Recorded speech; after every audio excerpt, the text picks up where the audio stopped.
Senator Hawley. Thank you, Mr. Chairman. Thanks to all the witnesses for being here. You know, the visual, sometimes it really is true. A picture speaks louder than words. It's worth 1,000 words. And here, all you have to do is look over at this side of the dais to see that the stone wall continues.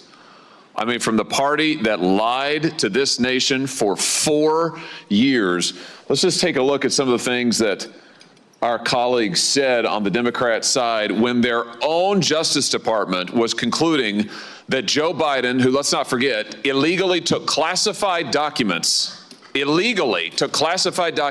kept them in his garage, in his freezer. I mean, Lord knows where. He just certainly didn't know. Their own Justice Department interviewed the guy and concluded he could not form the requisite mental state to stand trial. He did not have the mental ability to stand trial. And what did our Democrat colleagues say? Vice President Harris says, oh, no, the way that the Hur report characterized the president is so wrong. The president's demeanor is totally fine. Senator Smith, what the Hur said about the president not remembering his son's death, so unfair. Senator Kaine said this is grandstanding. Senator Fetterman said it's just cheap shots. You had other senators saying, Senator Ossoff in February of 2024, saying, and I quote, I found the president to be sharp, focused, impressive, formidable, and effective. In June 2024, Congressman Jeffries insists Biden was, and I'm quoting again, incredibly strong, forceful, and decisive. Where are they now? They don't want to answer for any of those quotes now. They lied to us for 4 years, and we know they lied. They know they lied. It's why they're not here. They don't want to answer a single question. They can't bear to show their faces in public. And you know what? It's right that they can't do that, because the bill of goods they sold this country, they walked this country right into one of the greatest constitutional crises of our history, And now they are afraid to even show up to admit it. These are people, and this is a party that cannot be trusted with power, that cannot be trusted to tell the truth, the most basic truth. They all changed their tunes after Joe Biden debated President Trump, and the whole world could see he couldn't even form a sentence, that running this guy for president again is a form of elder abuse. My, how they changed their tunes after that. Now they can't even show up in public to talk about it. This is embarrassing. But worse than that, it's dangerous. It is dangerous for this country. Mr. Wold, I want to pick up on something you just said a second ago about the OLC and their opinion as to when an Autopen can be used. Just be clear about this. Autopen means not signed by the person. Autopen is basically push of a button and it gets signed. OLC says only when the president specifically directs it and it is under his direct authority. Do I basically have that right? That's correct, Senator. So, based on the facts we know, did that happen in this case with all of the pardons and clemencies and other giveaways that Joe Biden signed?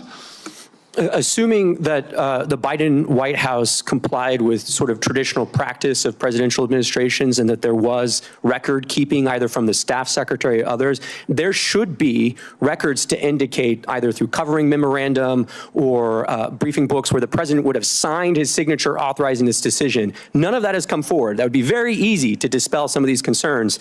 And I think what we're seeing here is really the Autopen is best understood as a sort of a tool of executive convenience. Hold on just a second. You just said something very important. I want to emphasize that. So what you're saying is that there should be, for every time that Biden authorized the Autopen, there should be a record of that. And he should have had to have registered his personal consent to using the Autopen. Is that basically correct? I think to put it another way, I would say in the policy paper flow to the Oval Office, there should be a record of what documents are presented to the president when and when he gave his assent to the actions that are listed in those documents, whether it's a judicial nomination or it's a statutory response to Congress. Well, I think the answer is we need to get those documents. And I just say to our friends in the media over here, you guys need to be asking for those documents, and we need to be asking for them, Mr. Chairman. We need to see those documents.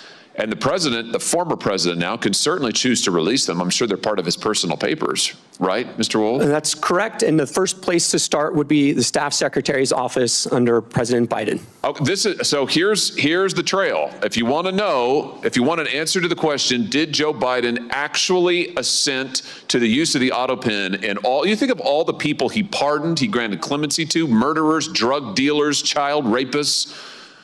Let's find out, did he actually authorize it? There should be a record of it, is what we've learned today. Thank you for that testimony, Mr. Wold. There should be a record of it. So this is a binary question. It's not, oh, we don't know, gee, it's hard to say. No, actually, we can find out. So right now, today, I call on President Biden, former President Biden and his staff, release the documents. You have them, you know you have them, release them.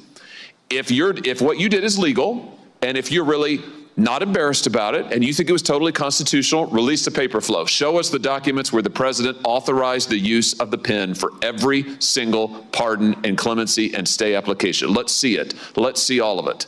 And if you won't do it, we should subpoena those documents, and we should find out the truth of who was really running the White House, because I think we can see it was not Joe Biden. Thank you all for being here today. Mr. Wold, thanks for your testimony.